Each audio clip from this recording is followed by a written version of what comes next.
Thank you for tuning in. If you have subscribed to this channel, thank you.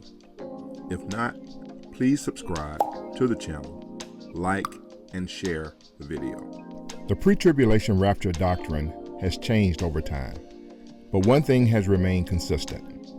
There are at least 3 foundational Bible passages that are considered rapture passages. They are John 14, 1 through 3, 1 Corinthians 15, 51 through 53, 1 Thessalonians 4, 13 through 17. The central tenet of the pre-tribulation rapture doctrine is that when Jesus descends from heaven and snatches his believers to the clouds, he will not immediately bring them down to earth. Rather, he will take them back to heaven for a period of time. Of the 3 so-called rapture passages, only John 14, 1 through 3 alludes to Jesus returning to heaven with the saints. The other 2 passages only mention the congregation of believers in the clouds. So, John 14, 1 through 3 has become the main pillar of the pre-tribulation rapture doctrine. Without it, the entire doctrine collapses. In John 14, 1 through 3, Jesus said to his disciples, "In my Father's house are many mansions. If it were not so, I would have told you. I go to prepare a place for you. And if I go and prepare a place for you, I will come again and receive you to myself, that where I am, there you may be also." Okay, there's a lot going on in these verses. We've got a house. We've got mansions inside of a house. We've got coming, going, receiving, preparing. This is a loaded passage, to say the least. To break it down, let's start at the beginning with the house, because this house has to be a really big house to have many mansions inside of it. Jesus began with this phrase, "In my Father's house." Since Jesus is the speaker, it is safe to assume that Father is referring to God. So, what is God's house? Is God's house heaven? Many people believe that it is. In fact, nearly all of Christendom would say yes. Heaven is God's house. There's a hymnal titled, "Come and Go With Me to My Father's House." One of the lines goes like this: "Sweet communion up there, in my Father's house." Where's up there? Of course, up there is referring to heaven above. And to further illustrate how entrenched the belief that the Father's house is heaven, here's a snippet from a YouTube video. And in today's episode, we're going to talk about probably the most pivotal truth that there is to a pre-tribulation rapture. And we're just going to go straight into this. What is Jesus talking about there, John? Well, Jesus is saying very simply that he is going away to his Father's house in heaven to prepare a place for us, and that he's going to come back and take us to be with him where he is in heaven at his Father's house. The 2 gentlemen in this video express the same sentiments that most other Christians have expressed for centuries. The Father's house is heaven. In fact, part of the title of their video is "In Jesus' Father's House During the Tribulation." But are they and most Christians correct? Is Jesus referring to heaven when he said, "My Father's house"? Besides John 14, 1 through 3, Jesus used the phrase "my Father's house" 2 other times. The first time was in Luke 2:49, when he was only 12 years old. Mary and Joseph scoured Jerusalem anxiously for 3 days after Jesus became detached from the family party during Passover. They eventually found him unbothered in the temple, participating in a scripture study with the teachers of the law. Amazed why his parents hadn't found him earlier, Jesus asked them, "Why were you looking for me? Did you not know that I must be in my Father's house?" Without a doubt, in this instance, Jesus considered the earthly temple, but not heaven, to be his Father's house. Likewise, in John 2:13 through 17, we're familiar with the other time Jesus used the term my Father's house. It was the incident when he threw the money changers out of the temple. As he was whipping them about their heads and bodies and physically removing them, he shouted, "Take these things away. Do not make my Father's house a house of trade." Again, Jesus referred to the earthly temple of God, but not heaven, when he said, "my Father's house."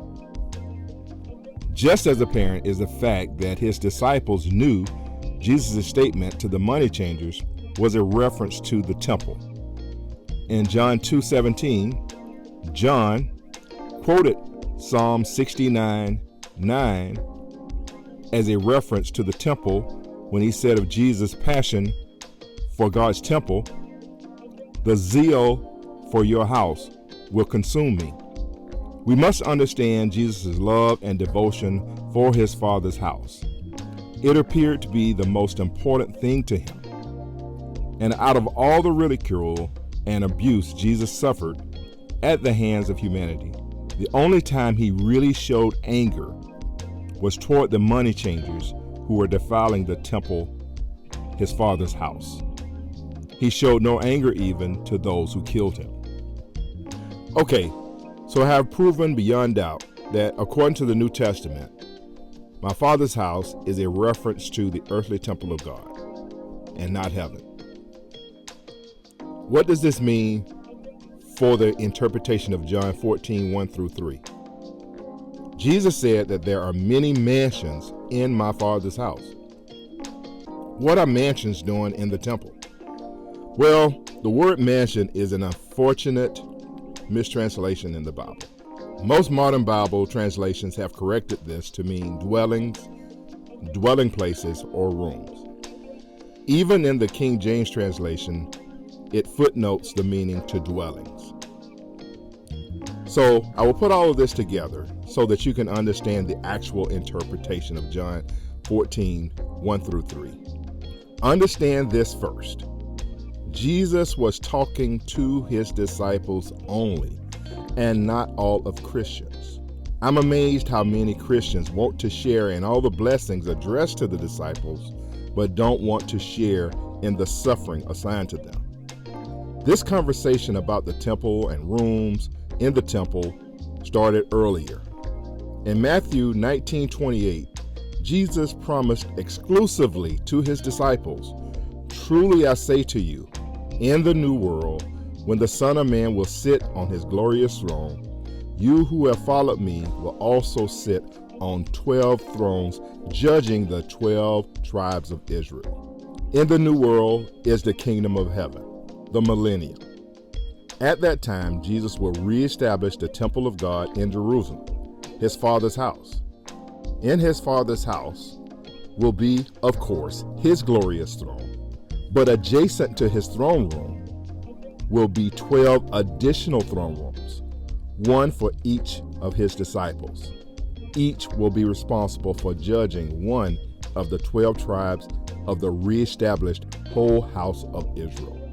The temple, the Father's house of the millennial kingdom, will not be made by human hands. No, the Acme temple builders will not get this contract. Jesus is in heaven above, prefabbing it, and will bring it with him when he returns. This is what he is preparing when he said, "I go and prepare a place for you." He is not building individual mansions for all believers for their use in heaven above. He is building his Father's perpetual house, the temple that will have 12 throne rooms for his disciples. He referenced this also in Luke 22:28 through 30, when he said, "You are those who have stayed with me in my trials, and I assign to you, as my Father assigned to me, a kingdom that you may eat and drink at my table in my kingdom, and sit on thrones judging the 12 tribes of Israel." Again, all Christians cannot accept this promise. This, as well as the promise of John 14:1 through 3, is a promise only to the 12.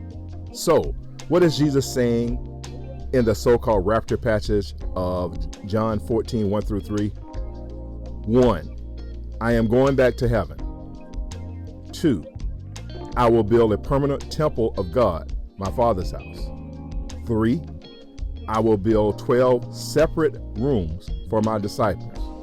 4, I will establish the temple in Jerusalem.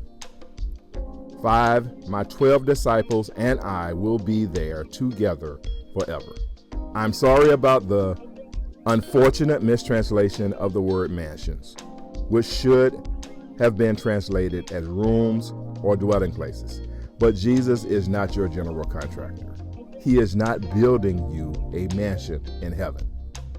Again, the rapture passage, John 14, 1 through 3, is the pillar of the pre-tribulation rapture doctrine, as attested by the proponents of that doctrine. So, John, when you read that to me,